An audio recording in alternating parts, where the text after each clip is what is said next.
This is the Spyderco Manix. I'm going to try a bit of a different style of review here. This is going to be a 13-point inspection.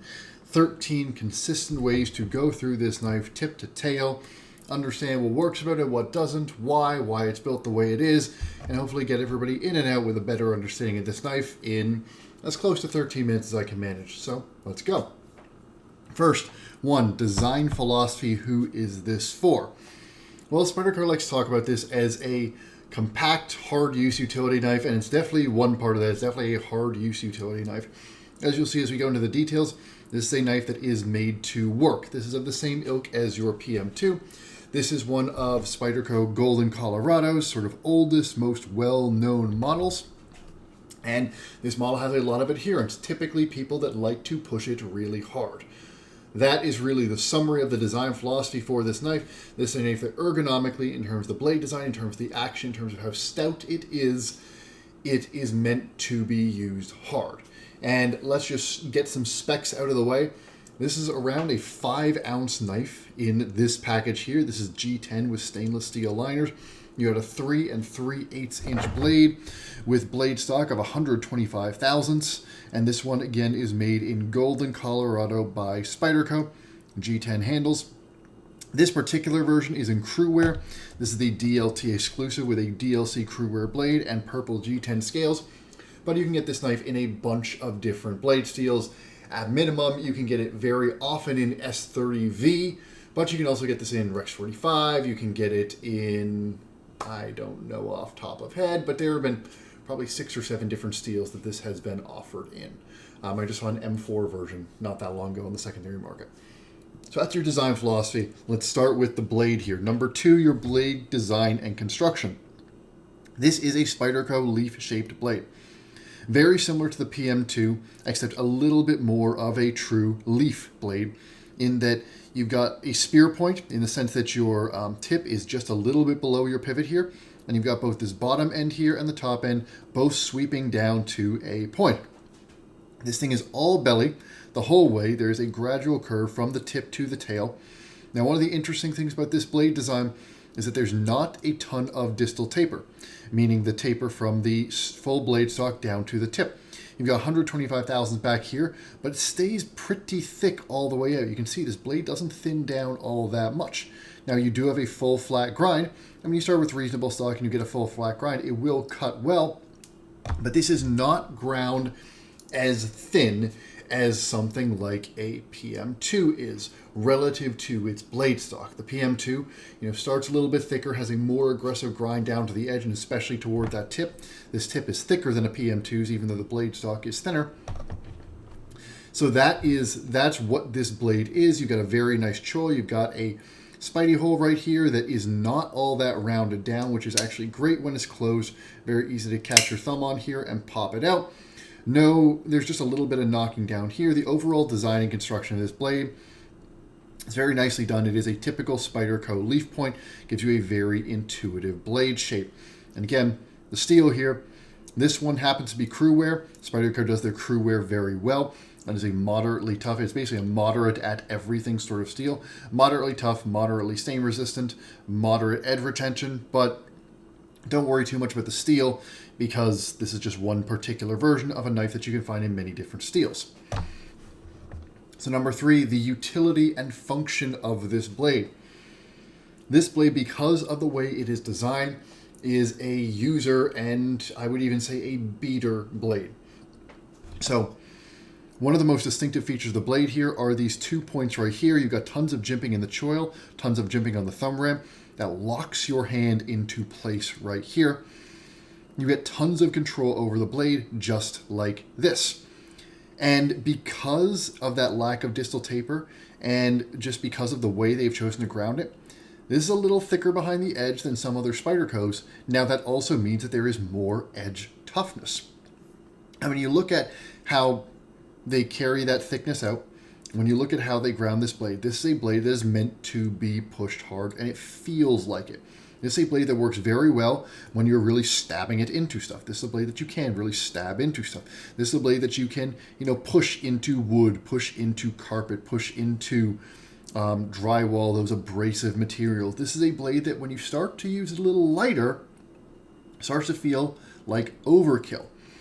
This blade is pretty big, it's pretty tall, and so for light duty tasks like cutting open Amazon tape or cutting little bits of twine and stuff like that, will it do it? Yes. Will it do it as well as knives that are meant to be slicey and sharp? No. And in fact, one of the most profound things you see when you start to use a Manix is how much this knife starts to feel, especially if you try to EDC it, it starts to feel a little too big for some of those lightweight EDC tasks. It starts to feel, this blade feels a little too tall, a little too thick to really get it right into narrow spots where you might want to hook it around stuff, to get it into stuff. It's not that great as a utility cutter when you need to, get something down on the table. If I've got, say, a package that I'm trying to open here, it takes a little more, to really get to that tip, it takes a little more wrist leverage to get, because this is all belly, to get past that belly down to the tip, you've got to angle your wrist more so it doesn't feel so great at utility cuts. This blade is fantastic for those hard use cuts. It is stout, it is tough, and it still cuts relatively well when you're planning to push it hard anyway. But unlike a lot of other Spydercos, this blade does feel a little thick and it does feel a little just ungainly when you start to push it lighter. That's not a criticism so much as it really just reinforces the Manix 2's identity as a harder use knife. Number 4 are handle design and construction. So this version here, this is the heavy duty version of the Manix 2. G10 with a very nice typical Spyderco peel ply texture. Gives you just enough grip here. A nice chamfer all the way around. Very nicely done. All your screws are flush. And then full steel liners the whole way. And you'll notice tons and tons of jimping. There's jimping here in the place where your thumb lands. There's jimping on the other half of your front choil. There's jimping at this finger index here. There's even jimping toward the back where your last fingers are going to sit in this sort of grip here. If you're choked up, you kind of miss that jimping, but anytime you're choking back, your hands are right on it. And honestly, if you even reverse grip this knife, which is not something that I ever do, but when you reverse grip this knife, your fingers are right on that jimping. This thing is jimp-tastic. And these are pretty serious jimps. These do give you some meaningful traction, especially these little narrow toothy ones here. This is a knife that is ergonomically designed to lock your hand into place, and so that when you grip it, your hand is not going to budge. And it does that very well. Between the jimping and between these big ergonomic curves, it does that well, and the fact that it is a relatively thick knife and a relatively heavy handle. Again, this is a 5-ounce knife for 3 3/8 ounces of blade. Might not have been as big a deal back when the Manix 2 first came out, but these days this feels like a heavy knife in the 3.5-ish inch category. This is a big, heavy-duty handle. Everything is nicely done, but it is meant for that purpose. Number 5 are handle function and utility. Really echoes the blade. This is a handle that is meant for hard use. This is, I've used the term before, opinionated handles. This is a handle that is telling you exactly where it wants your hand to be. There are 2 places to grip the Manix. You can, and this is my preferred grip, choke up, use this front choil and this back thumb rim, get your fingers right there, nestle the rest of your fingers right there, and this grip works fantastically. There are a few knives that you feel like you have more control over the blade than the Manix in this grip. You could literally take a baseball bat and whack on this up here and it would not budge. There is nothing that is going to move this knife out of my hand in this position. Got a nice big flat here that my hand wraps around that prevents rotation. And you've got all these big lines, this big front choil here, these big curves here, locking each one of my fingers into place. This thing is not moving. And ergonomically, that means as you push this knife hard, as the material gives you resistance as you start to use it, it feels really, really secure in the way that a lot of neutral handles don't. One of the drawbacks I like to say about neutral handles is they can feel a little squirrely in the hand when you start to push them. This thing is the complete opposite of that. This is the least squirrely feeling handle you're going to encounter. You can also choke back, get all 4 fingers onto the handle, and especially for people with bigger hands, this is going to be a comfortable grip. And this is good if you need leverage. I will say you feel pretty far away from the blade in this. And honestly, you are. I mean, there's probably almost an inch of space between where your index finger is and the start of cutting edge, and you feel that. This does start to feel a little, it's not going to slip out of your hand, but you feel like you don't have a ton of control over the blade. Good for those big chopping motions, things like that, which you are occasionally going to use this knife for.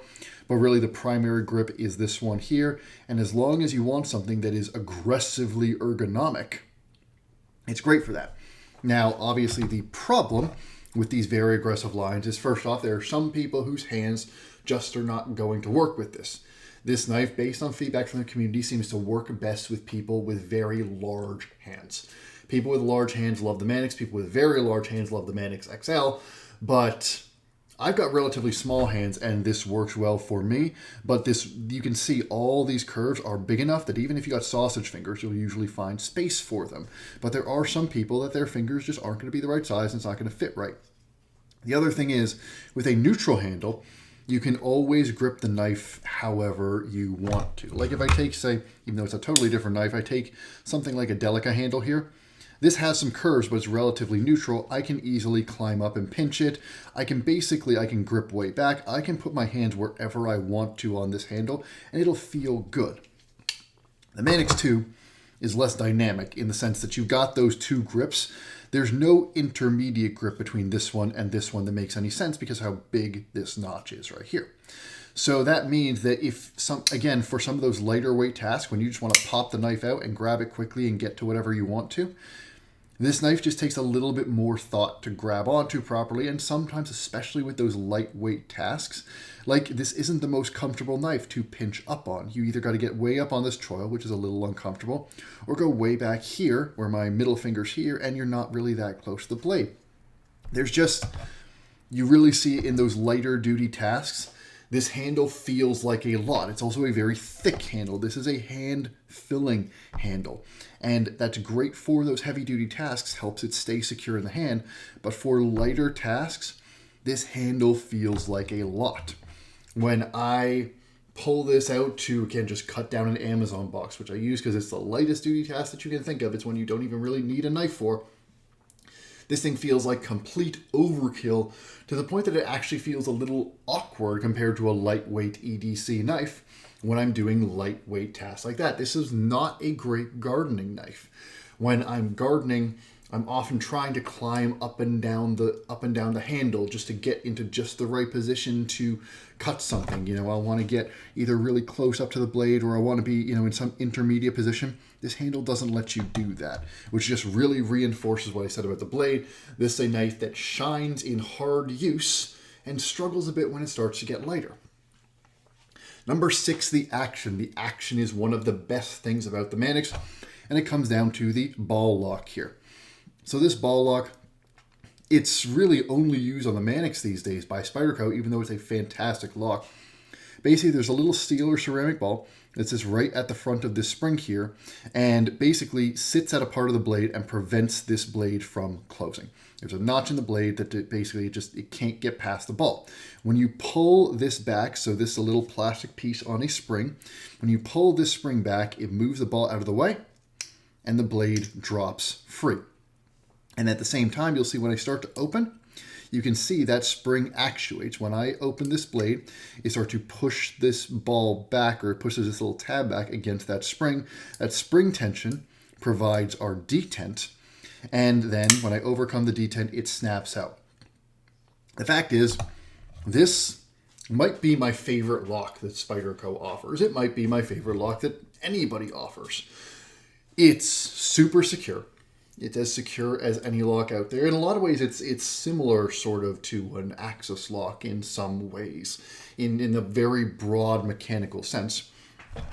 It's got more resistance on the actuation than most Axis locks. You need a pretty good pull to pull it back, but the action that it gives is really nice. It gives you a bit of that springiness, almost like a Demco does, or a well-tuned axis lock, but it also gives a bit of a click just because of the way that the spring works and the way that the ball works. And the acoustics are fantastic. If you listen here, you hear that little snap? That snap occurs right at the start of the detent break, and then as it cracks open, you get a nice thwack. So what you get is, you get two little acoustic notes, a snap and then a thwack. That is really like nothing else out there and makes this super satisfying to actuate. And then, as I've shown a few times, it is a drop shutting knife because when you pull this back, there's nothing on the blade preventing it from just dropping shut. So even though this blade stock is pretty thin, it drops shut. It's a really, really good lock design that gives you a really, really good action. And this ends up being a super fidgety knife in a way that the knife totally didn't have to be. The action is one of my favorite things about the Manix. And even if there's parts of it that you don't like, you can even upgrade this action further. You can get aluminum or titanium versions of this little tab here if you don't want to feel plastic. And then this knife really shines when you get some titanium or aluminum scales on there. The acoustics get so nice. So the action on the Manix 2 is really, really good. The carry, number 7. The carry is one of the places that the Manix, again, show that it's meant to be a big, hard-use, heavy-duty knife. This is a big knife. Let me pull out here. So let me pull out an 80-20.5. This is a knife that is very similar in a lot of ways. You can actually see even the ergonomic lines across the bottom are very, very similar. I'm not going to say they're a ripoff, but I will say that the Manix did them first. And this knife is not a small knife. It's not a big knife, but it's not a small knife. But the Manix feels huge in comparison. The Manix, it's not super heavy, though again, it is heavy.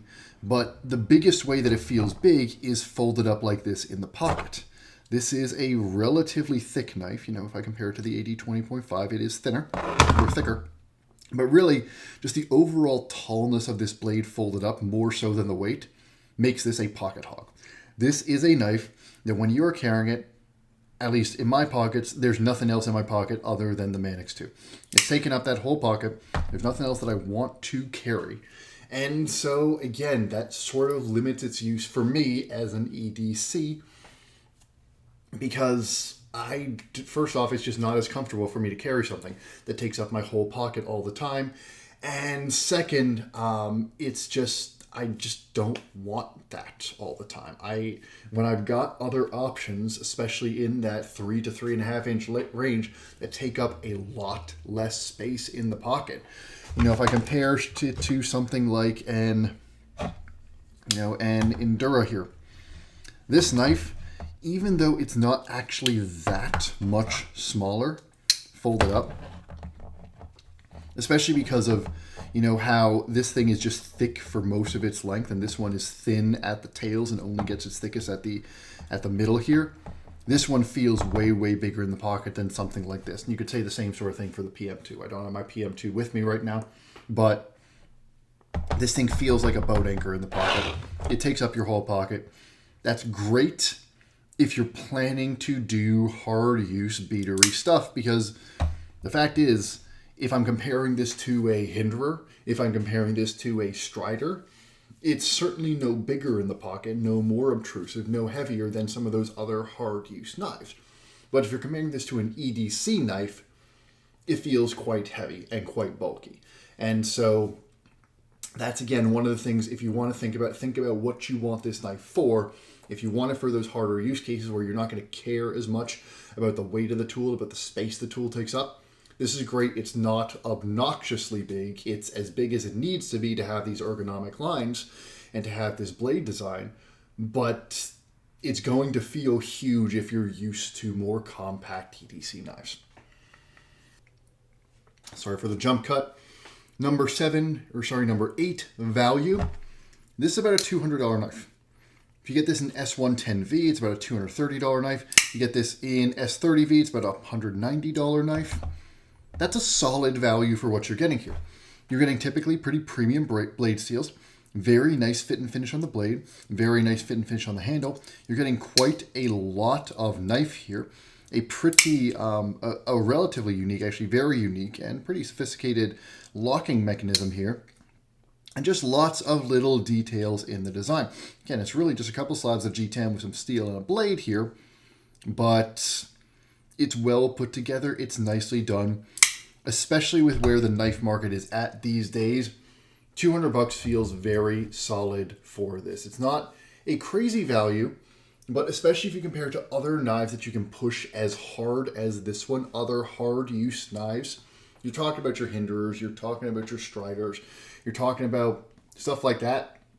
Those knives tend to be significantly more expensive than this one.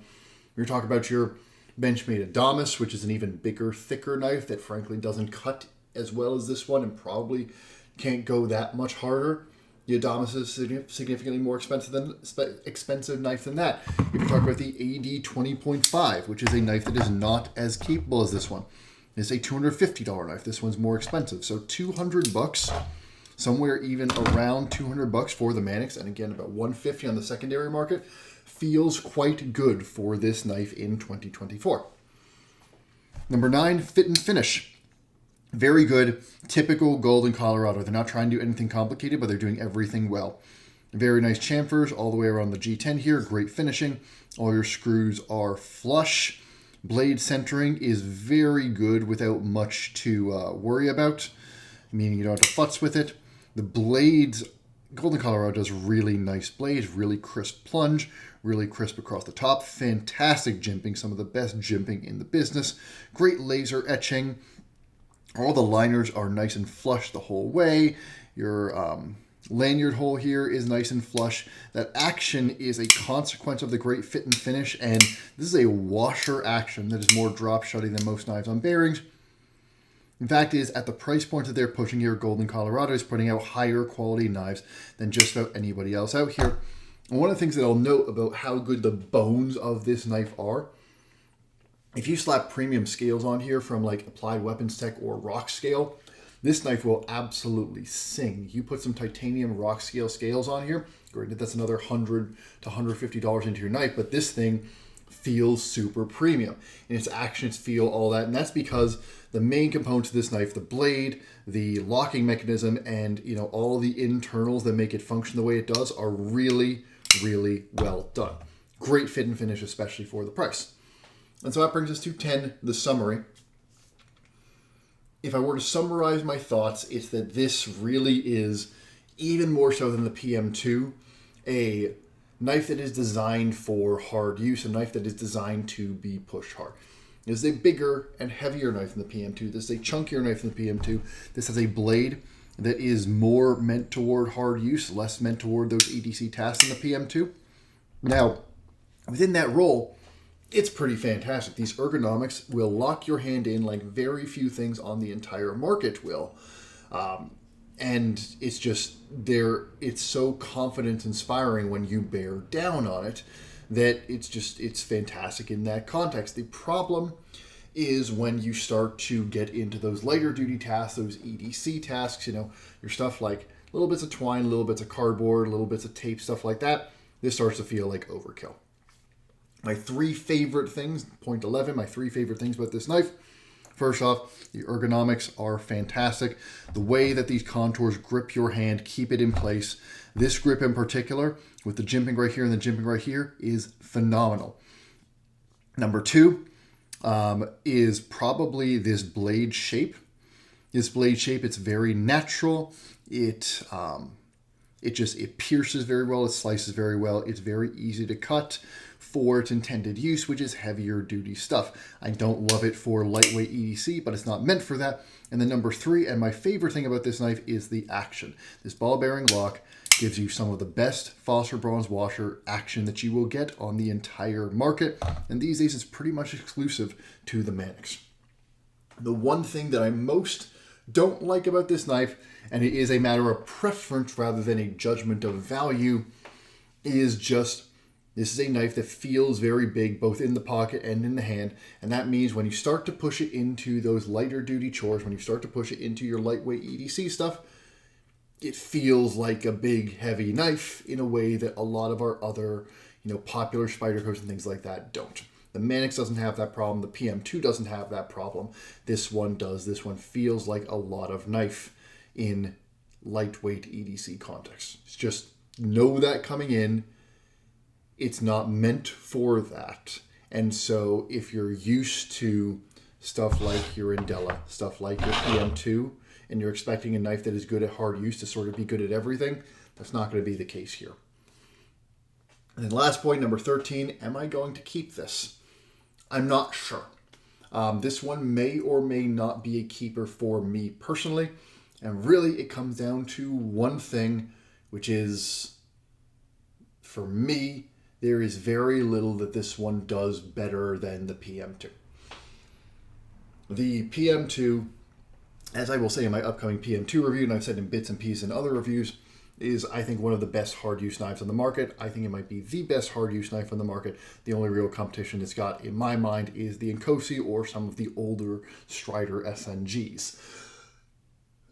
This thing is really good in hard use, but it's not that much better than the PM2, especially ergonomically. These ergonomics are fantastic, but so are the ergonomics on the PM2.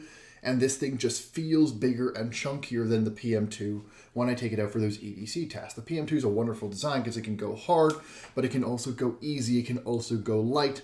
This one starts to struggle more on that light duty stuff. Now, if I do keep this, and you'll know if I go this route because I'll have a video for it in the future, I've had a bunch of Manixes in the past. In fact, this is the second DLT crewwear Manix I've had. And the one that I kept for the longest, which I had for, I don't know, maybe 2 years, I took some rock scale designs and design scales and put them on here. Rock scale makes these significantly thinner. It actually makes the whole knife lighter despite being titanium. And the acoustics and feel on this action just become sublime. And it ends up feeling like the highest quality knife that Spyderco makes when you put some high-end scales on this. If I keep this Manix, that's what I'm going to do to it. Probably rock scale rather than applied weapon tech. I don't like the way applied weapon tech skinnies out these scales, or the bottom here. I really like the curves on the Manix, but that would be what I would do with it. It's unlikely that I'm going to keep it in this state just because, as great as it is, it's not markedly better than other knives I've got that do the same thing, and it's a lot less versatile than those knives. That's my personal thoughts on it. That's where it lands for me. I know a lot of people love the Manix, and in particular it's those people that want to beat the snot out of their knives. That's one, not something I need quite as much, and two, when I do need it, I've got other knives I like a little bit better than this one. The one thing I will say is there is no chance that I'm keeping the Manix 2 lightweight. I do not like this knife nearly as much as the G10 version. The action is inferior. The balance is not as good. It feels like it's compromising what the Manix 2 is really meant to be good at, and it's still just as big in the hand, just as big in the pocket. It doesn't solve any of the actual problems that it has, and it makes it less distinctive, less good at the things that it's really good at. So this, to me, is the version of the Manix to get, or at least the G10 version in whatever steel you choose. I prefer this markedly to the lightweight version. So that concludes my review of the Manix. Again, I'm going to try this 13-point format, try to make it a little bit more concise in the future. But I'm going to try moving toward this sort of review format, give it a little bit more structure, tighten up the time a little bit, and just give a little bit more predictability to my review so that you guys know what you're going to be getting when you decide to tune in and listen. And hopefully that makes it more informative, more useful, and more enjoyable for everybody involved. Frankly, it also helps make it a whole lot easier for me to produce these. So give me your thoughts and feedback. Again, apologize for the jump cut in the middle, which should be somewhere around number 7 or 8. But yeah, give me your feedback, give me your thoughts, and I hope to see you again soon. Hope this was a good use of your time.